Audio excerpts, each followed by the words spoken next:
بس ایک تأثر کے لیے ایک عالم دین، مشہور عالم دین، جماعت کی موقر شخصیت فیض الشیخ عبدالوہاب مدنی حفظہ اللہ وتولہ، ناظم اعلیٰ صوبائی جمعیت حدیث گجرات سے بصد احترام گزارش کروں گا کہ تشریف لائیں اور آپ اپنے تاثراتی کلمات سے ہم تمام کو مستفید فرمائیں۔ فیض الشیخ عبدالوہاب مدنی حفظہ اللہ وتولہ۔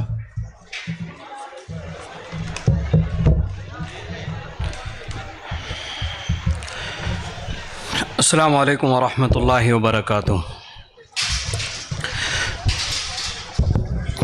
الحمد للہ والصلاة والسلام علی رسول اللہ، اما بعد۔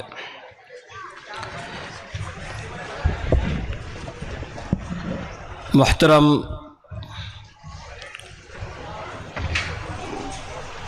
فضیلت الدکتور عبید الرحمن مدنی حفظہ اللہ، مدیر مرکز امام بخاری، اسٹیج پر تشریف فرما جماعت کے معزز علماء، جامعہ کے اساتذہ، ذمہ داران، عزیز طلباء، دور دراز سے آئے ہوئے مہمانان، مرکز الامام بخاری تلولی ممبئی ہندوستان کی ایک عظیم دینی تربیتی درسگاہ ہے۔ مسلک عمل بالحدیث کی نشر و اشاعت کا ایک مرکز ہے، توحید کا ایک مضبوط قلعہ ہے۔ اس ادارے کے اصحاب علم و فضل سے ملک کے کونے کونے سے طالبان علوم نبوت کسب فیض کر رہے ہیں، اپنی علمی پیاس بجھا رہے ہیں۔ یہ جامعہ آج صبح سے میں یہاں حاضر ہوں اور صبح سے جو بچوں کی تقاریر ہوئی ان کو میں نے سنا، اس کے بعد میں اپنی 2-3 باتیں آپ کے سامنے رکھنا چاہتا ہوں۔ ہمارے جو جامعات ہیں، مدارس ہیں، اس میں 2 اہم شعبے ہوتے ہیں، ایک شعبے صحافت اور ایک شعبے خطابت۔ آج ہم نے بچوں سے 5 زبانوں میں تقریریں سنی، عربی میں، اردو میں، انگریزی میں، ہندی میں، مراٹھی میں۔ اسی طریقے سے ہمارے مہاراشٹر کے جامعات سے جو سالانہ مجلے شائع ہوتے ہیں، اس میں ان 5 زبانوں میں مضامین بھی طلباء لکھتے ہیں۔ لیکن میں جس بات کی طرف توجہ دلانا چاہتا ہوں کہ ہم اور آپ دیکھ رہے ہیں بچے یہاں ان زبانوں میں تقریروں کی مشق کرتے ہیں، لیکن مہاراشٹر ہی میں اگر ہم دیکھ لیں تو مراٹھی زبان میں کتاب و سنت کی نشر و اشاعت کرنے والے علماء کتنے ہیں؟ کتنے ایسے علماء ہیں جو مراٹھی زبان میں تحریری شکل میں دین کی خدمات انجام دے رہے ہیں؟ اسی طریقے سے دوسرے جو صوبے ہیں ان کے بھی یہی حالات ہیں کہ ہمارے یہاں اگر ہم دیکھیں تو ادارے گجرات میں بھی ہیں، لیکن شاید گجراتی زبان میں تقریر کرنے والے یا تحریری شکل میں دین کی خدمت کرنے والے علماء نہیں ملیں گے۔ اس پر اداروں کو توجہ دینی چاہیے۔ سالانہ انجمن میں بچے یہ اپنی کوششیں یہاں پیش کرتے ہیں، لیکن مستقبل میں خاص کر کے یہ ادارہ جب مہاراشٹر میں ہے تو ایسے طلبہ یہاں سے نکلیں جن کو مراٹھی زبان میں عبور ہو اور دین کی صحیح تبلیغ اس زبان میں کر سکے۔ اس کے بعد میں آپ کے سامنے اپنی 2 بات رکھنا چاہتا ہوں۔ دیکھیے، ہم طلبہ یہاں موجود ہیں، ہماری ایک بڑی ذمہ داری ہے کہ جب ہم یہاں سے نکلیں تو ہم دعوت و تبلیغ کا کام انجام دیں، اور یہ دعوت و تبلیغ کی جو راہ ہے اس میں ہمیں ہمارے اسلاف کی زندگیوں کا مطالعہ کرنا چاہیے۔ آج میں عملی اعتبار سے ایک داعی کیسا ہوتا ہے اس کا ایک واقعہ بیان کرنا چاہتا ہوں۔ تقویت الایمان ایک ایسی مشہور کتاب ہے یہ کہ اسے پہلے ہماری عوام پڑھتی تھی، اب عوام نہیں پڑھتی ہے۔ پہلے عوام علماء سب پڑھتے تھے، اب یہ کتاب ایک ادارے تک محدود ہو گئی ہے.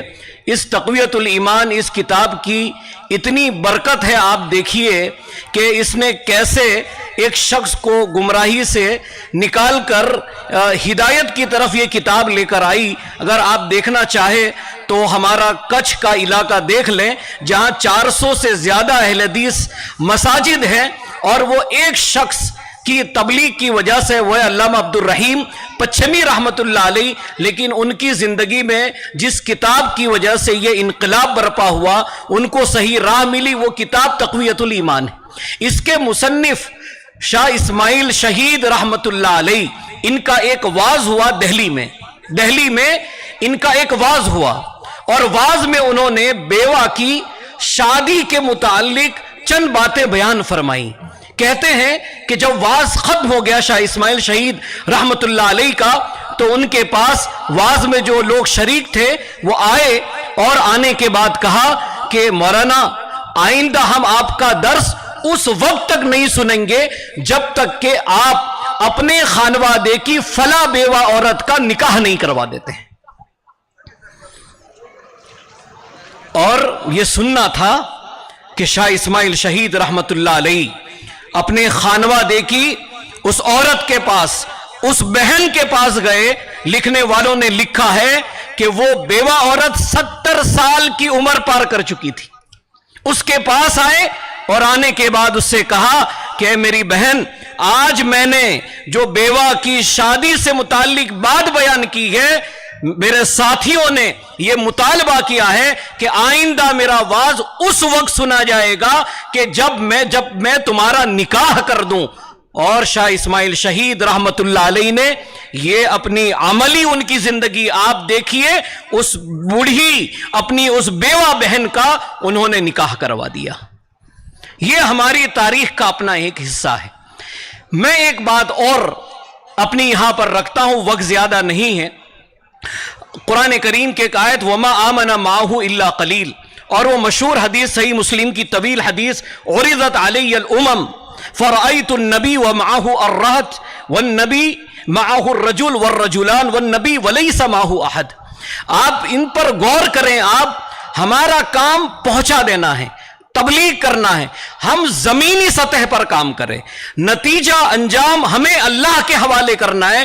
آج زمینی سطح پر کام کرنے والے لوگوں کی تعداد کم ہے. آج بہت سے ایسے لوگ ہیں جنہیں اپنی بات رکھنے کے لیے ایک بڑا مجمع چاہیے، لیکن وہ کم لوگوں میں یا اجنبی جگہوں پر آج وہ جا کر اپنی کوئی بات پیش کرنا نہیں چاہتے. جبکہ اس حدیث میں اگر آپ غور کریں تو آخری صرف یہ کہ وَالنَّبِي وَلَيْسَ مَعَهُ أَحَدٌ. اہل علم لکھتے ہیں کہ ایک نبی ایسا بھی آئے گا کہ اس کے ساتھ کوئی نہیں ہوگا، یعنی لم یطیعہ احد لم یطیعہ والدہ، کہ اس پر اس کے والد نے بھی ایمان نہیں لایا ہوگا، لیکن انہوں نے اپنی بات پیش کی. آج میں اپنی یہ بات رکھ کر ہمارا اپنا یہ فریضہ ہے کہ ہم اپنی بات پہنچائے.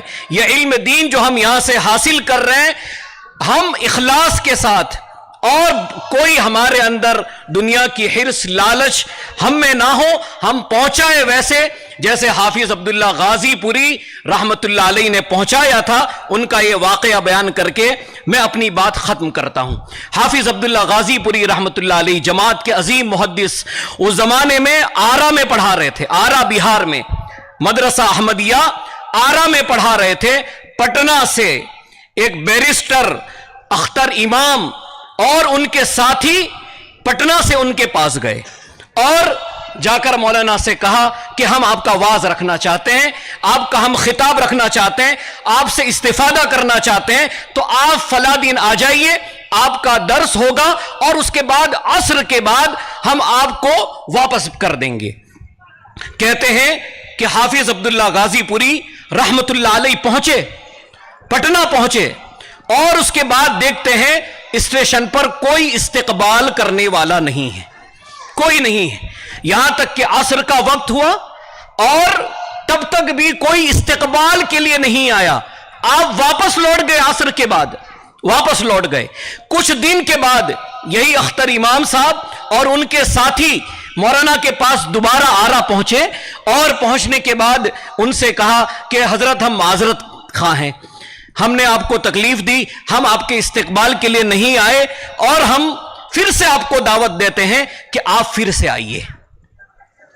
تو کہتے ہیں کہ حافظ عبداللہ غازی پوری رحمت اللہ علیہ پھر سے گئے, پھر پہنچے, لیکن کوئی استقبال کرنے والا نہیں تھا, کوئی استقبال کرنے والا نہیں تھا, کوئی پروگرام کے لیے وہاں بلانے والا نہیں تھا.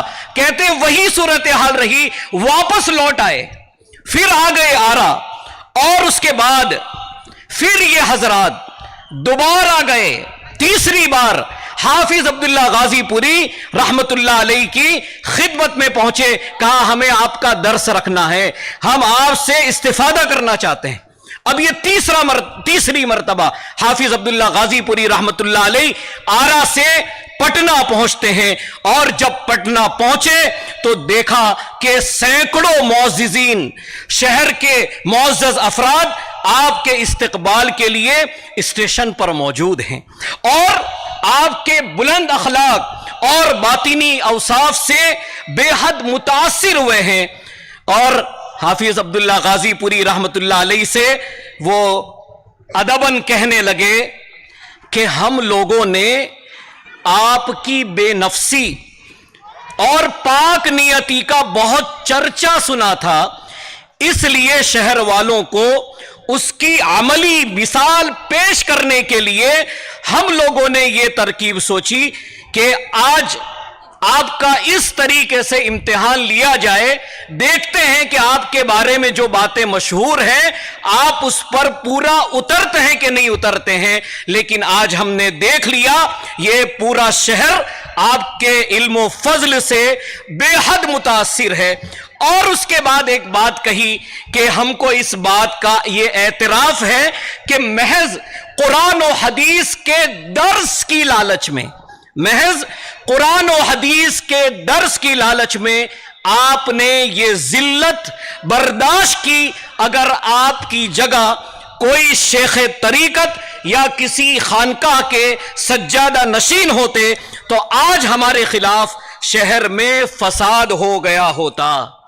یہ ہمارے اسلاف ہیں.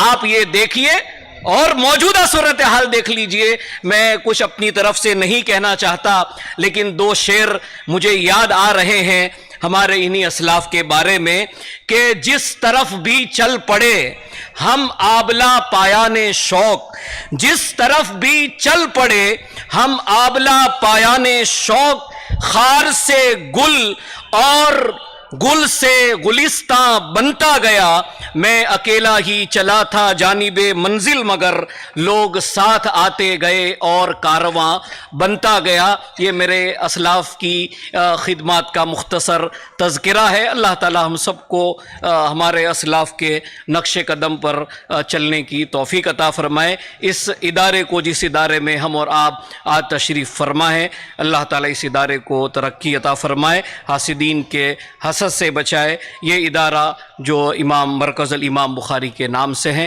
طلبہ اور اساتذہ میں سب کا شکریہ ادا کرتا ہوں کہ آپ نے مجھ ناچیز کو اس لائق سمجھا کہ آپ کے سامنے میں چند باتیں عرض کر سکوں. السلام علیکم. وعلیکم السلام ورحمۃ اللہ وبرکاتہ. جزاکم اللہ خیر. یہ ہمارے تھے آبا و اجداد, ہمارے اسلاف جو ہر اعتبار سے تن من دھن علم اخلاق و کردار کے ذریعہ سے ایک مثالی نمونہ ہمارے لیے ہیں.